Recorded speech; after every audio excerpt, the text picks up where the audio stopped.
Salve galera, tudo certo? Professor Rosseto e nós vamos começar a trabalhar agora os vetores, ok? Bora lá!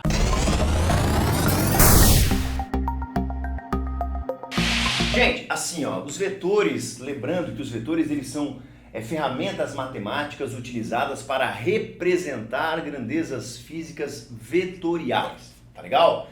Então assim ó, eu gosto muito de trabalhar dessa forma. Vou mostrar para vocês agora o método do polígono. Basicamente, o método do polígono consiste em você pegar um vetor e colocar atrás do outro.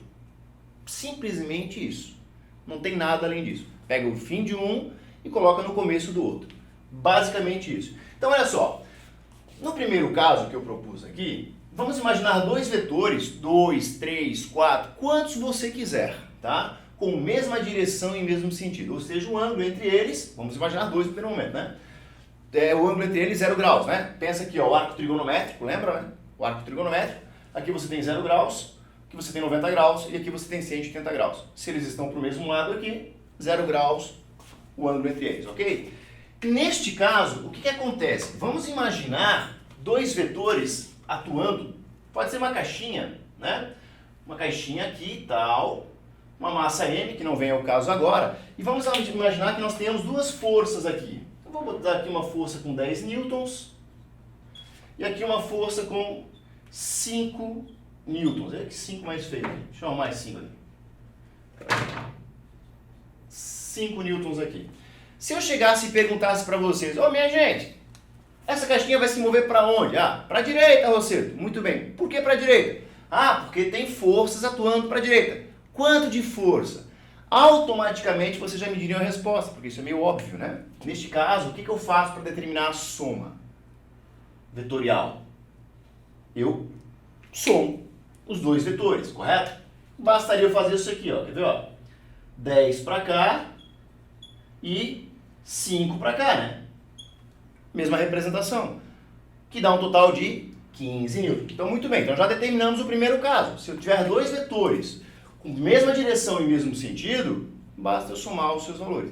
Você, se forem 3, somos 3, 4, 5, 6, quantos tiver, ok? Então, a soma, nesse caso, é eu somar o A com o B. Tá legal? Muito bem. Pode ocorrer dos vetores terem mesma direção em sentidos opostos. Por exemplo, sei lá, tem lá uma 5 kg aqui, uma caixinha, sendo puxada para cima com uma força, por exemplo, de 70 newtons, e a gente sabe que neste caso o peso é 50 newtons. Para onde é que a caixinha iria se mover? Rosseto, ela vai se mexer para cima.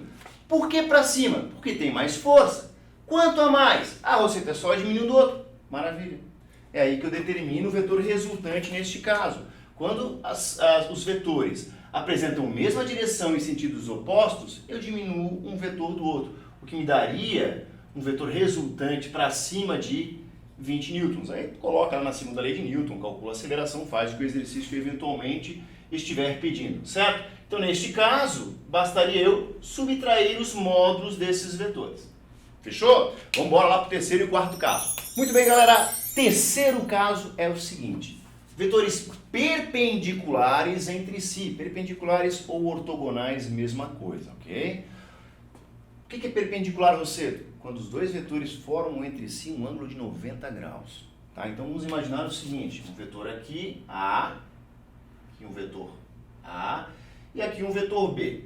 Né? E o exercício indica que o ângulo entre eles aqui é de 90 graus. Tá legal? Como é que você vai proceder aí? Você vai pegar, como eu falei antes, você vai pegar o iniciozinho de um, finalzinho na verdade de um, e colocar no iniciozinho do outro, mantendo as características do vetor.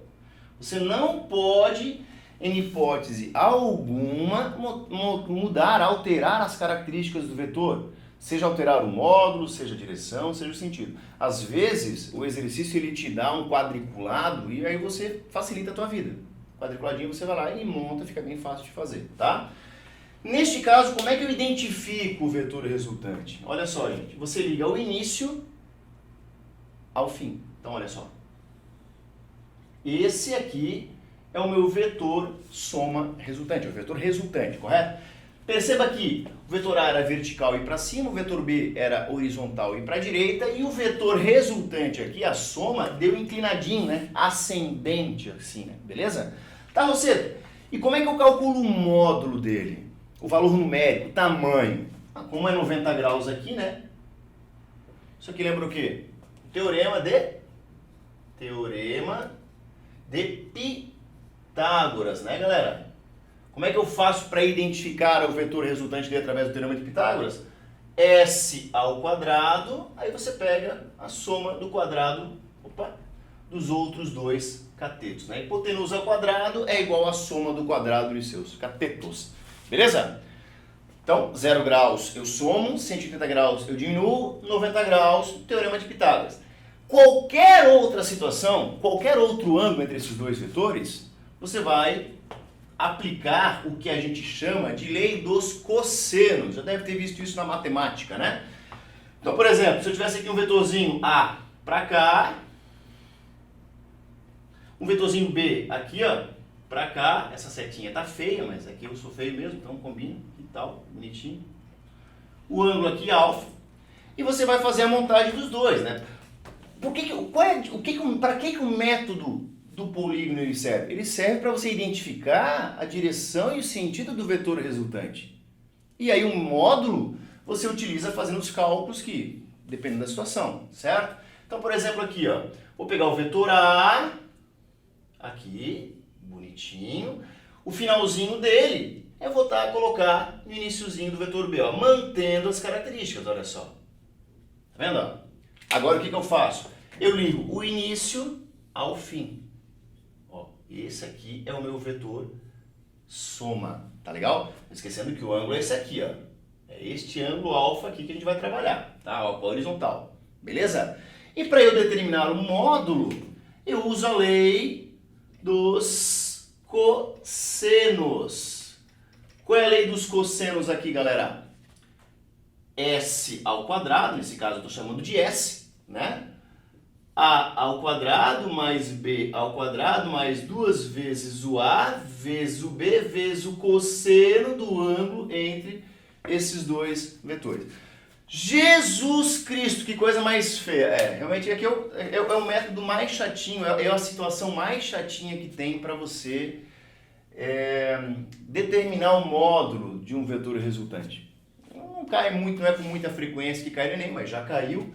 Então é legal vocês conseguirem se defender. Eu vou passar o método depois, mais um método da soma de vetores, vamos passar a decomposição de vetores, e quando eu terminar essas aulas de vetores, proposta 3 aulas de vetores, no finalzinho a gente prepara uma aulinha para vocês só com exercícios para as aplicações disso, pode ser? Não esquece de dar um like no nosso vídeo, se inscrever no nosso canal e bora até a próxima aula. Abraço!